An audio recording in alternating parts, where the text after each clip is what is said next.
Rain hit the forest like shattered glass, cold, relentless, and wild. Mia ran until her lungs burned, branches clawing at her arms as though the woods themselves wanted to hold her back. She'd been driving home from her night shift when her headlights caught something, a blur of silver eyes, a shape too big to be human. And then the crash. The memory replayed in fragments. Tires screeching, the wheel jerking, the darkness swallowing her whole. Now she was awake, disoriented. Her car wrecked miles behind her, and something was following her. The sound came first. Footsteps that weren't quite human. Too heavy, too deliberate. Her pulse thudded in her ears as she stumbled through the fog, whispering to herself, "It's just an animal, just a wolf." But deep down, she knew. The air was thick with a presence that watched, that waited. She broke into a clearing and froze. 4 figures stood between the trees, their eyes glowing faintly gold. Men, barefoot, shirtless despite the cold, but something about them was wrong. Their movements were too still, their silence too complete. The largest stepped forward, his voice low and rough, like gravel dragged across steel. "You crossed into our territory, human." Mia's heart lurched.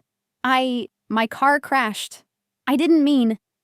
"Lies," another growled, his teeth glinting unnaturally sharp. The leader raised a hand and the others fell silent. He studied her, head tilted slightly, eyes like liquid amber. Dangerous and mesmerizing. "She smells of blood and fear," he murmured. "But not theirs." He stepped closer, and she could finally see the faint scar running from his collarbone to his shoulder. Old, but deep. It gave him the look of someone who'd survived too many wars. Mia took a step back. "Please, I just need help." "Help," he echoed, almost curious. Then, in a tone that chilled her, he added, "You'll get it. In our camp." Before she could scream, the world blurred. 2 of them moved faster than her eyes could follow. She felt arms like iron close around her, the scent of pine and smoke filling her senses, and then, darkness again. When she woke, she wasn't in the forest anymore. The walls were wood, the firelight flickering across stone. A cabin maybe, but far too quiet. Her wrists weren't bound, but something told her she was still very much a prisoner. She sat up, disoriented, when a door creaked open. He entered. The one. The man from the clearing. No longer wild and half-naked, but dressed in black, his eyes still that unnatural gold. His presence filled the room like a storm. "You're lucky," he said, his voice softer now. "The others wanted to leave you to the cold." Mia swallowed, trying to steady her voice. "Who are you?" He hesitated, as if choosing whether to tell her the truth or a lie. "You can call me Rael." His gaze lingered on her for a moment longer, unreadable. "You're in my territory now, human. And until, I know why you were really in my woods." His eyes darkened, and she swore they flashed gold again. "You don't leave." The wind howled outside. The fire flickered. And Mia, trembling in a world she didn't understand, didn't yet realize she had just met the alpha of the enemy pack. The one whose fate was bound to hers long before this night began. The first thing Mia noticed when she woke again was the silence. Not the comfortable kind. The kind that holds its breath before something happens. A soft crackle of fire was the only sound in the dim cabin. Her wrists were free, her clothes still damp from rain, and someone had placed a folded blanket over her. For a moment, she thought she'd dreamed it all. The eyes, the men, the impossible strength. But then she heard footsteps. Rael entered quietly, carrying a steaming mug. His movements were measured, graceful, too controlled to be ordinary. "Drink," he said, setting it beside her. "You'll need the warmth." Mia eyed him warily. You kidnapped me. His lips twitched, not quite a smile. If I wanted to hurt you, you wouldn't be sitting there. Her breath hitched. There was no arrogance in his tone, just fact. The kind of confidence that came from knowing he could end any threat with a single move. She picked up the mug, mostly for something to do. Where am I? He turned toward the fire, the light outlining the scars on his back. Our borderlands. A place your kind doesn't cross. Your kind? She echoed. He didn't answer. Instead, he looked back over his shoulder, his gaze sharp. You crashed miles beyond the last human town. How did you get here? I told you. I didn't mean to. I was driving home from work. Something ran into the road. She hesitated. Something huge. He studied her, and she could feel the weight of his silence pressing on her chest. Then, softly, he asked, "What did you see?" She hesitated. I don't know. Maybe a wolf. But it wasn't normal. Its eyes were... Gold? His voice cut in before she finished, low and dangerous. Her heart skipped. Yes. He exhaled slowly, a sound almost like a growl. Then it wasn't supposed to let you live. Mia froze. What? Rail turned fully toward her now, the firelight catching his eyes. Gold, molten, alive. Not a reflection, not a trick. Something real. Her pulse stuttered. What are you? She whispered. He didn't answer, just walked closer, each step deliberate, until he was standing right in front of her. Don't ask questions you're not ready to hear answers to, he said softly. But there was something in his tone that didn't match the threat. Something weary, protective. For a long moment, neither spoke. Then he reached into his coat and set something on the table beside her. Her necklace. The small silver one she'd worn since she was a child. Found this in the wreck, he said. You hold on to things that matter, right? The small act of kindness didn't make sense coming from a man who'd abducted her, yet her throat tightened. Why are you helping me? His jaw flexed, his voice barely above a whisper. Because something out there wants you dead. And until I know why, you stay under my protection. She shook her head. You mean your control? This time he did smile, but it wasn't cruel. Just tired. Call it whatever you need to? He turned to leave, the door creaking open to the howling wind. But before stepping out, he paused.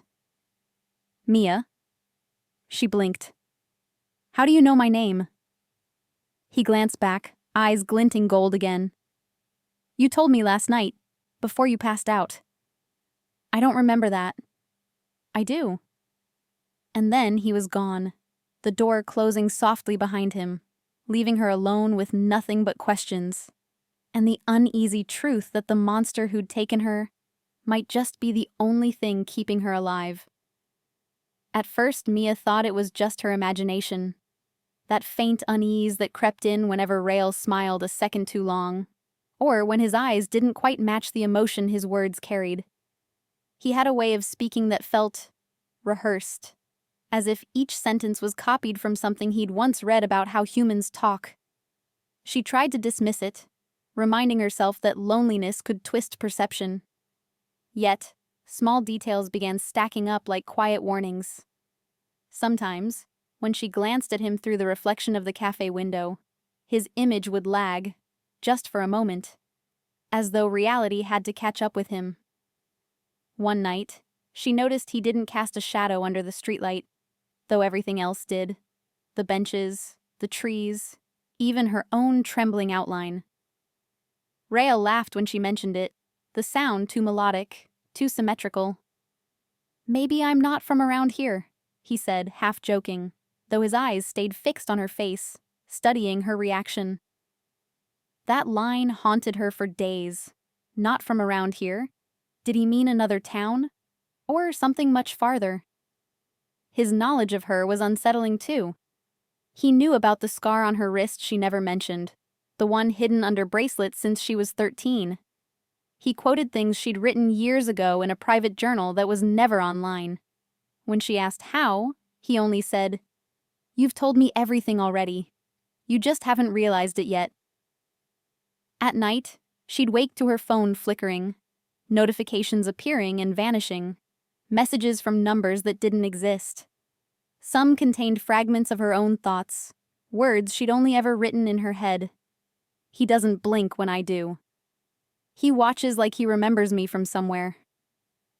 The messages always disappeared before she could screenshot them. One evening, she decided to test him. She asked Rael to meet her at the old clock tower, a place she'd never mentioned before.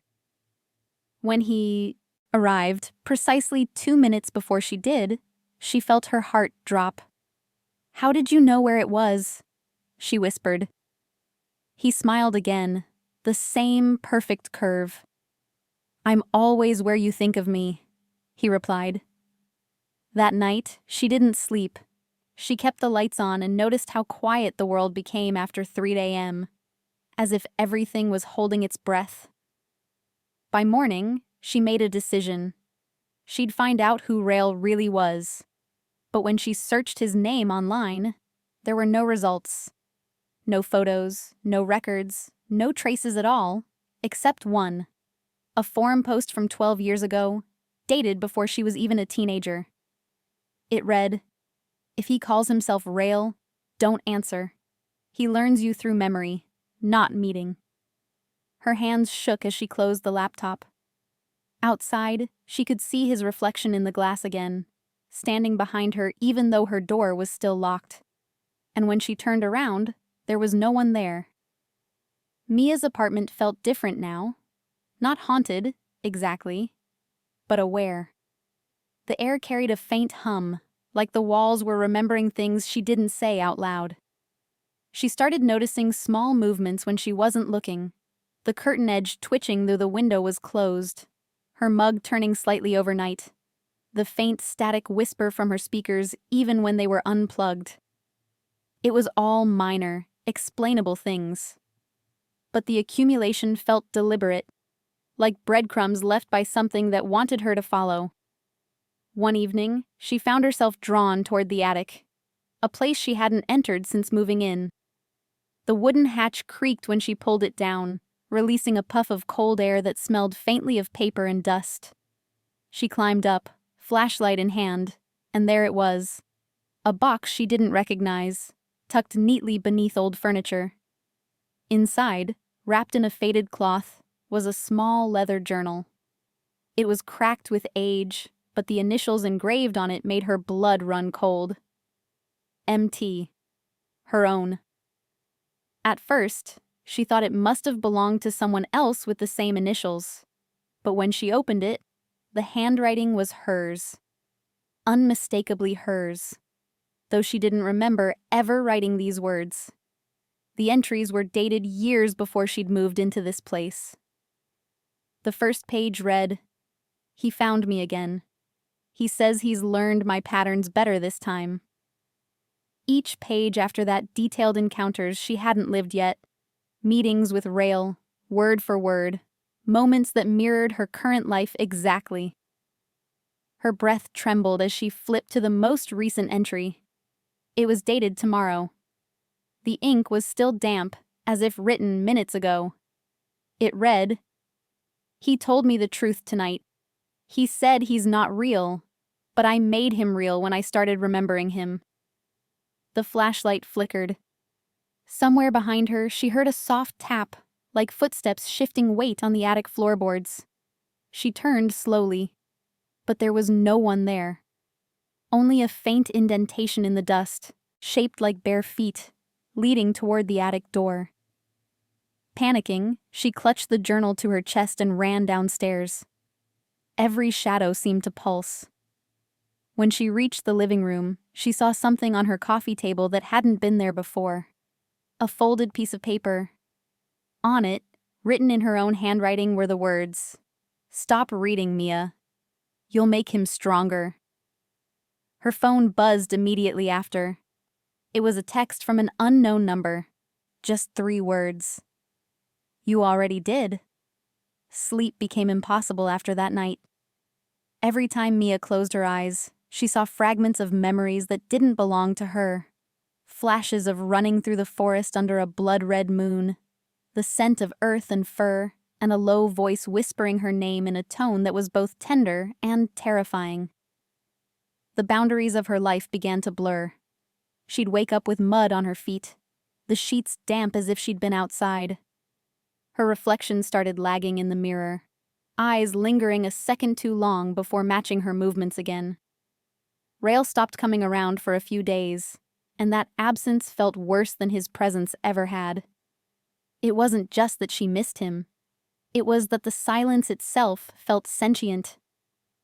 Every corner of the room seemed to lean closer, listening for something she couldn't hear. When he finally appeared again, it wasn't at her door. It was in her dreams. She found herself standing in the same forest she kept seeing, trees whispering in a language that made her ears ring. Rail was waiting for her at the center of it, barefoot, shirtless, eyes glowing faintly amber. "You shouldn't have opened it," he said, his voice deep but unsteady, as if fighting to stay human. "The journal?" she asked. He nodded slowly. "It doesn't just record. It remembers. And it pulls from you when you start to read. That's how it starts over each time." She didn't understand. Each time? Rail took a step closer, and she could see his chest rise and fall faster, the pulse in his throat twitching like something beneath his skin wanted out. "This isn't the first time we've met, Mia. You just never remember the last one. The journal resets what you forget, what you choose to forget." Her heart pounded. "So you're saying this has happened before?" "I'm saying it never stopped." His expression was pained, torn between desperation and affection. "Every life, every dream, every time I find you, you try to save me. And it always ends the same way. I lose control, and you forget." Mia stepped back, shaking her head. "No, that's impossible. I'm real because you make me real," he said quietly. "You called me from that journal. You remembered me, and the moment you did, I crossed back over." She wanted to run, but her legs refused. The air was thick, humming like the heartbeat of the forest itself. Rail looked at her with that same unearthly sadness. "I'm trying to stop it this time. To stop me. Before the full moon brings it all back." And then, with a faint shimmer, he was gone, fading like smoke, leaving her alone in the sound of her own name echoing endlessly through the trees. When she woke up, there were claw marks on her arm. Not deep, but real. The night air in Ravenshade felt charged, like static waiting for something to ignite. Clouds gathered low, heavy with the pull of a rising moon that hadn't yet shown its face. Mia wrapped herself in her coat and walked the forest path she swore she'd never take again. She wasn't sure what she was looking for. Answers, maybe. Or Rail. But more than that, she wanted truth, no matter how much it hurt. The journal lay heavy in her bag. She'd tried to destroy it earlier, burned a few pages, only to find them whole again minutes later. It was rewriting itself, faster now. The entries weren't just recording her actions anymore. They were predicting them. The last line she'd read before leaving her apartment still burned in her head. She walks into the forest knowing it will change her forever. The deeper she went, the quieter everything became. No wind, no insects, just the soft rhythmic thud of her heartbeat and the faint shimmer of silver light cutting through the branches. Then she heard it, that low growl, familiar, controlled, and yet trembling with something wild. Rail stepped out from between the trees. His eyes glowed brighter this time, almost golden white, his pupils narrowing into slits as he looked at her. His body was tense, every muscle straining against something unseen. His voice came out rough, distorted. "You shouldn't be here, Mia. The moon. It's already pulling through me." She took a step forward. "Then tell me the truth before it does." He hesitated, pain flickering across his features. "I wasn't always like this. Once, I was human. A guardian. We protected the veil between your world and ours, until one of us broke it." His hand trembled. "That was me." She froze. "You caused this curse?" "I called something ancient, something that answers through blood and longing. It gave me power to protect you, but at a price." His gaze softened, and a low rumble escaped his chest, almost like a pained growl. "Every life you live, I'm drawn back to you. Every time you remember, the curse begins again." The words hit her like a physical blow. "So, I'm the trigger?" "Yes, because you loved me once." The silence that followed was unbearable. She wanted to scream, to cry, to deny everything, but the truth already felt woven into her. The journal hadn't created Rael. It had remembered him, remembered them. A crack of thunder rolled overhead, and suddenly Rael doubled over, gripping his sides, his breath ragged. Bones shifted under his skin. Mia ran to him, but he stumbled back, eyes flashing violently. "Go!" he snarled. "I can't stop it this time." But she didn't move. She reached for him, her hand trembling, brushing against his arm as his skin grew hot under her touch. For a brief, flickering second, she saw two versions of him, the man she knew and the creature buried beneath. And in both, his eyes were full of love and sorrow. When the moon finally broke through the clouds, everything erupted into light. The air cracked, his body convulsed, and before her stood not a man, but a wolf, vast, silver-black, and trembling as though torn between instincts. He didn't attack. He just looked at her, eyes still glowing with that human grief. And then, through the link neither of them could see, but both could feel, she heard his voice inside her mind. "If I lose myself, find me again." The forest didn't breathe that night.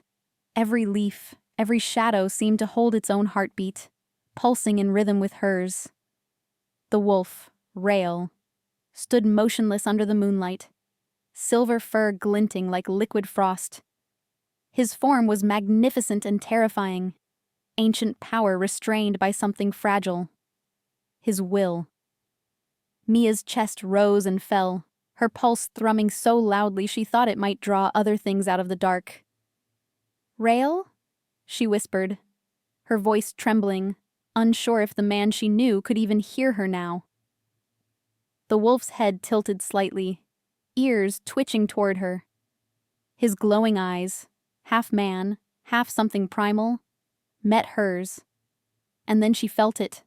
A pull, invisible and magnetic, dragging her forward as though the ground itself bent around him. Her fear warred with something deeper, something achingly familiar. Without realizing it, she raised her hand. The moment her fingertips brushed his fur, a shock tore through her. A heat so fierce it felt like fire and moonlight combined. Visions erupted behind her eyelids, flashes of another life, another forest, another night like this one. She saw herself standing in the same clearing, wearing a dress of white and blood, Rael kneeling before her as a man, swearing something in a language she didn't understand. The vision vanished as quickly as it came, leaving her gasping. Rael stumbled back, his claws digging into the dirt. She heard his voice, not aloud, but inside her mind. "Mia, the bond. No, not again." "What bond?" she demanded, her voice cracking. He growled, shaking his head violently, the sound twisting between pain and anger. "It's the old law. Blood calls to blood. You've awakened it." Mia looked down at her hand. A thin line of blood trickled from where his fur had grazed her skin, as though even his touch could wound and connect her all at once. You mean this? Yes. His mental voice softened, threaded with agony. It's not a wound. It's a mark. You've claimed me, without knowing it. Her breath hitched. Claimed you? Rael lowered his massive head, pacing like a caged animal. It means our fates are bound now. When you bleed, I feel it. When I shift, you'll hear the call. And when I die? Stop, she interrupted, voice breaking. Don't you dare finish that sentence. He froze, and for a long moment, only the forest spoke. The wind stirred. The moon dimmed behind drifting clouds. Then slowly, his form began to blur, muscles rippling as the wolf receded, bones rearranging. She turned her head away, trembling, until the silence returned. And he was standing there again, human, barely holding himself upright. He was shirtless, his body marked with the same faint glowing lines she'd seen in her vision, ancient symbols that pulsed in rhythm with the cut on her hand. When he spoke, his voice was low, broken. You weren't supposed to touch me under the full moon. That's when the veil between human and beast is thinnest. Now it's bound you too. Mia's mind spun. Bound me how?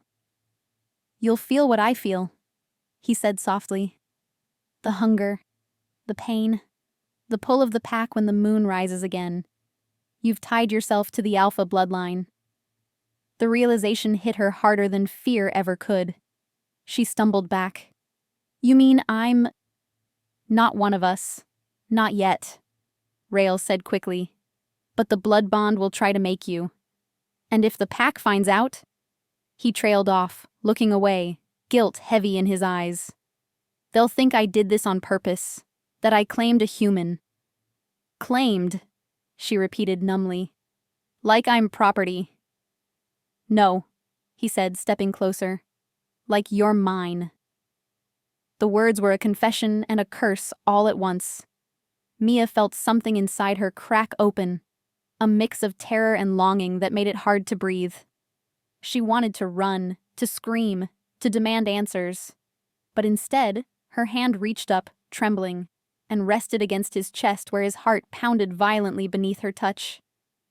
And there it was again. The same warmth, the same pull. This time she didn't resist it. Neither did he.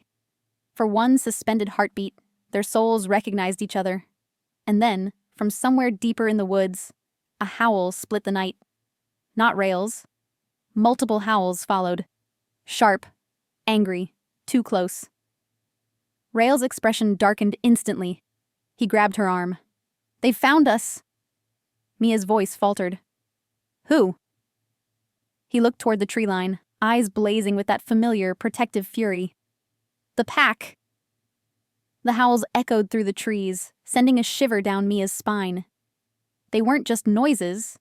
They were warnings, challenges, a promise of violence. Rael's body tensed beside her, muscles coiling like steel springs ready to strike. He grabbed her hand, his grip firm, almost urgent. We have to move. Now. Mia followed, heart hammering in her chest.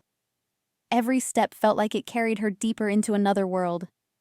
One she could barely comprehend, yet couldn't escape. The forest seemed alive, twisting, shadows shifting unnaturally.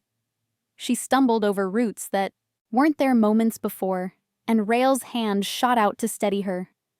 Their eyes met for a brief instant, and in his gaze, she saw the same protective intensity, the same warning. Trust me, or perish. The first pack member appeared at the edge of the clearing. Not fully human, not fully wolf. A creature in transition, hair bristling, eyes glinting gold. Rael growled low in his throat, and the sound reverberated in Mia's chest. Stay behind me, he commanded, voice rough, edged with danger. She obeyed, adrenaline masking the fear that threatened to overwhelm her. Rael moved with impossible speed, his form blurring for a fraction of a second before he reappeared near the edge of the tree line. One of the pack lunged, claws extended. Mia gasped, unable to tear her eyes away from the motion, and then Rael was upon him. There was a flash of silver and gold, a roar that shook the forest, and the attacker fell back, panting, beaten, but alive. Rael didn't look victorious. He looked strained, as though every encounter drained something vital from him. Mia's chest tightened. "Why aren't they attacking for real?" she whispered. Rael's gaze flicked toward her, sharp and calculating. "They test me. Test us. Every alpha faces this. Every time he claims something that isn't his by right of birth, by bond." His eyes softened for a heartbeat. "And now, you are part of that claim. Part of me." Before she could respond, more shadows shifted in the distance. A trio of pack members emerged, moving like predators. Their faces were familiar in some deep, ancestral way, as if she'd seen them in nightmares she didn't know she had. Rael stepped in front of her, hands spreading wide. "Stay close. Whatever happens, don't let them separate us." Mia nodded, gripping his arm. The pull between them was undeniable now, magnetic and frightening. Every fiber of her being screamed to run, to hide. Yet she felt rooted to him, as though letting go would shatter her. The lead pack member approached, eyes narrowing. He was massive, the kind of creature that could crush a man without effort. "Rael," he hissed, voice that sounded part human, part growl. "You've broken the laws. Again. She belongs to the world of humans. You cannot claim her." Rael's hands curled into fists. "She chose me," he said, voice trembling with anger and something else Mia couldn't place.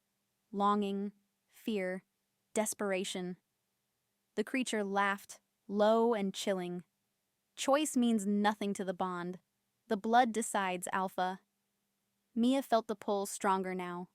The same force that had bound them, now amplified by the confrontation. Her hand pressed against his chest, feeling the pulse of his heart and the thrum of his power.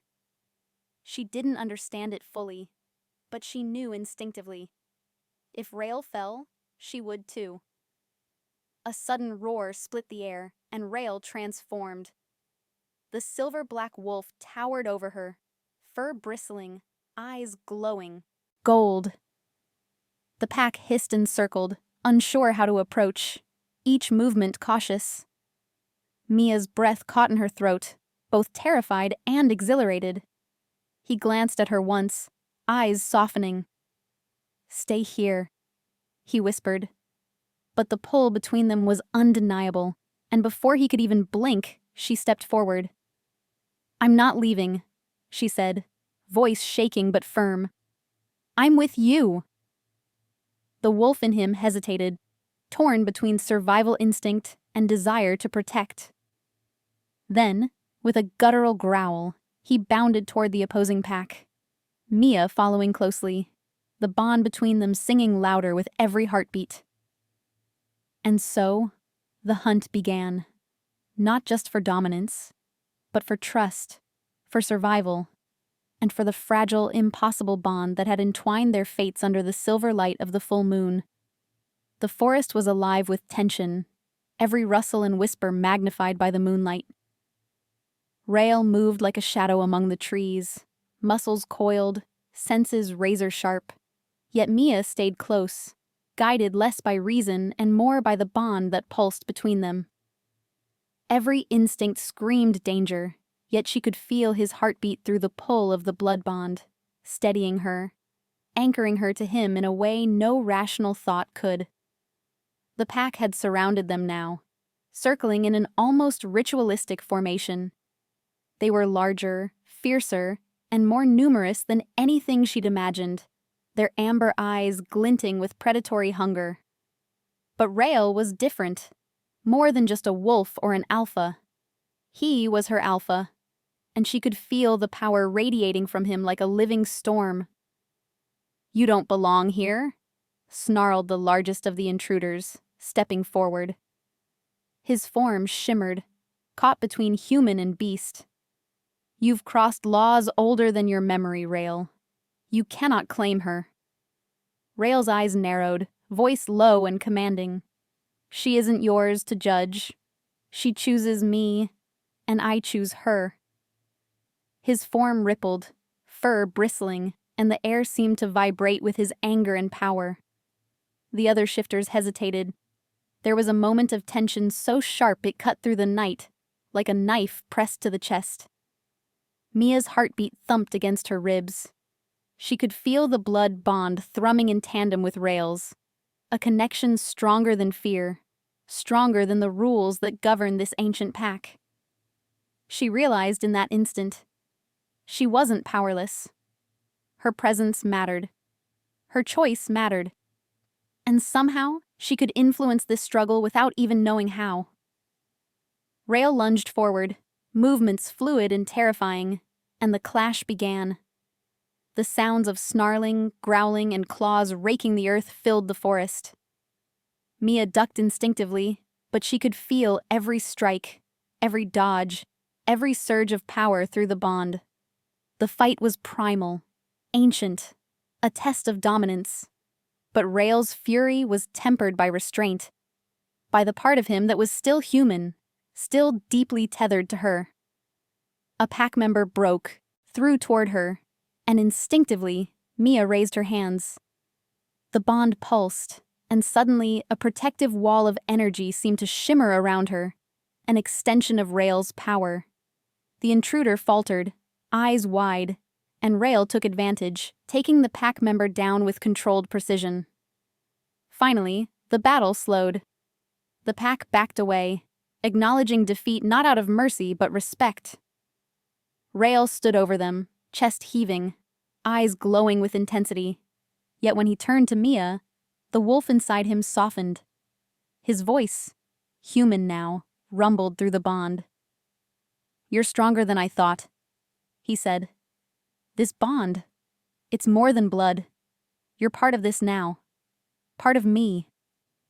Mia's chest swelled with a mixture of relief, fear, and something far more complicated. I didn't mean to." "You didn't mean to anything," he interrupted gently, taking her hands in his. "You were meant to be here, to choose, to survive, and to be with me." The moon broke through the clouds fully then, bathing them in silver light. For the first time, Mia felt a sense of clarity amidst the chaos. The pack had tested them, but in surviving, she realized they weren't just fighting for dominance. They were fighting for the right to be together. The law of the blood had demanded proof, and proof had been given. Rael lowered his head, brushing his lips against her temple, a tender gesture that seemed impossibly intimate for someone who could shift into a beast capable of tearing life apart. "You're mine," he whispered, "and I'll protect you. Always." For the first time, Mia allowed herself to fully believe it. That love, even in a world ruled by fangs, claws, and ancient curses, could survive. And that bond, raw and undeniable, was theirs alone. The forest was quiet now, almost unnervingly so, as if the world itself was holding its breath. The chaos of the hunt had passed, the pack retreated into the shadows, and the moon hung low, silver and flawless, casting its light over the clearing like a spotlight on their truth. Mia stood beside Rael, her hand still pressed against his chest, feeling the steady pulse of his heartbeat reverberate through the bond. The bond itself hummed, louder than ever, pulling them together with a force that neither could resist nor explain. Rael's gaze swept over her, eyes glowing softly with the remnants of his wolfish power. His voice, when he spoke, was low and unsteady, betraying the depth of the emotion he tried so hard to contain. "Mia, I've fought this for years," he began, hesitating, as though each word cost him something vital. "Every time I've found you, every time I've touched you, I've tried to keep you safe. And yet, I've only ever wanted to keep you close." Her breath caught, heart hammering. She had felt it too, the pull, the undeniable connection that had drawn her into this supernatural storm. Rael, I... Her voice faltered, the words tangled in the fear and awe coursing through her. I don't know how to say it, but I've never felt anything like this. Not for anyone. Not in any life. He took a cautious step closer, his hand lifting to brush a stray lock of hair from her face. The touch was gentle, almost trembling, human and impossibly tender at once. Mia, you are... mine. Not by possession, not by law, but by something older, something beyond choice. You are part of me, as I am part of you, and I can't hide it anymore. Tears threatened her eyes, not from fear, but from the raw honesty between them, the vulnerability that Rael showed despite the primal strength he wielded. I've tried to resist it, she admitted softly. I've tried to stay normal, human. But this bond, this connection, it's more than anything I've ever known. Rael's lips hovered near hers, eyes searching, seeking permission, trust, affirmation. Then don't resist, he whispered. Not tonight, not ever. Let me show you who I am, the man, the alpha, the creature who will fight everything in this world to protect you. Let me love you. The moonlight seemed to pulse with them, reflecting off the leaves, the dirt, the faint mist rising from the forest floor. Every instinct in Mia's body urged her forward, toward him, toward the inevitable surrender to the bond that had entwined their fates. Slowly, trembling, she reached up, and their fingers intertwined. The moment their hands met fully, the bond sang, a resonance that made the world tilt, colors brighter, shadows sharper, emotions more profound. I love you, she whispered, the words breaking free like a dam long restrained. Rael's eyes glimmered with something between relief, longing, and fierce determination. And I love you, he said, voice breaking under the weight of years, of repeated lifetimes, of endless searching. I've loved you from the first moment I found you, and I will love you until the last moment we have, Mia. The forest around them exhaled, the pack's distant howls replaced by the soft rustle of leaves, the gentle call of night birds, the sigh of wind through the trees. For the first time, the bond between human and shifter felt less like a warning and more like a promise, a tether that neither life nor death could sever. Their lips met under the silver moonlight, tentative at first, a question asked and answered in the silence of the forest. Then, deeper, stronger, the kiss carrying the weight of longing, trust, and all the unspoken years they had lived apart, yet always together. And in that moment, under the full moon, the world fell away, leaving only them, human and alpha, soul and mate, bound by blood, destiny, and love that refused to be denied. The forest was quiet, bathed in the soft silver glow of the waning moon. The chaos of the hunt and the tension of the past nights had settled, leaving an almost sacred stillness. Mia stood, close to Rael, their hands intertwined, feeling the steady, grounding pulse of the bond that had carried them through every danger and every fear. For the first time, the connection between them didn't hum with warning or uncertainty. It resonated with something calm, deep, and irrevocable. Rael's eyes, golden in the moonlight, softened as he looked at her. His chest rose and fell with a steady rhythm, and every line of his body, every curve, every muscle, radiated the same protective intensity that had defined him for so long. It's finally over, he murmured, voice rough but gentle. The pack has retreated, the threats have passed, and we're still here. Mia's gaze swept over the forest, the clearing, the distant shadows. She had lived through terror, confusion, and inexplicable magic. Yet somehow, here she stood, alive, whole, and stronger than ever. We're still here, she echoed, her voice steady. Together. He took a cautious step closer, brushing a strand of hair from her face, his fingers lingering as if memorizing the softness of her skin. "You've changed everything, Mia. Not just for me, for all of this." He gestured to the woods, the remnants of the pack, the stillness that surrounded them. "Because of you, I can finally be myself, fully. Not just alpha, not just shifter, but the man I want to be with you." Her chest swelled with emotion. Tears threatened, not of sorrow, but of relief, joy, and love too immense to contain. "I always knew there was something more, something calling me to you," she whispered. "And now I understand. The bond, the blood, the fate. It's all real. And it's ours." Rael's lips curved into a faint, tender smile. "Yours. And mine. In every life, in every moment, I've waited for you to see it, to feel it." His hand cupped her cheek, thumb brushing gently over her skin. "And now you do." The bond between them pulsed once, a final confirmation. Not a warning, not a test, but a promise. Their souls, intertwined and eternal, seemed to breathe as one. The forest itself exhaled, as though acknowledging the balance restored, the hearts united, the danger behind them. Under the gentle glow of the moon, they drew closer, foreheads touching, breaths mingling. The world could wait. The pack, the curses, the fears of the past, none of it mattered anymore. Only this moment mattered, fragile and infinite.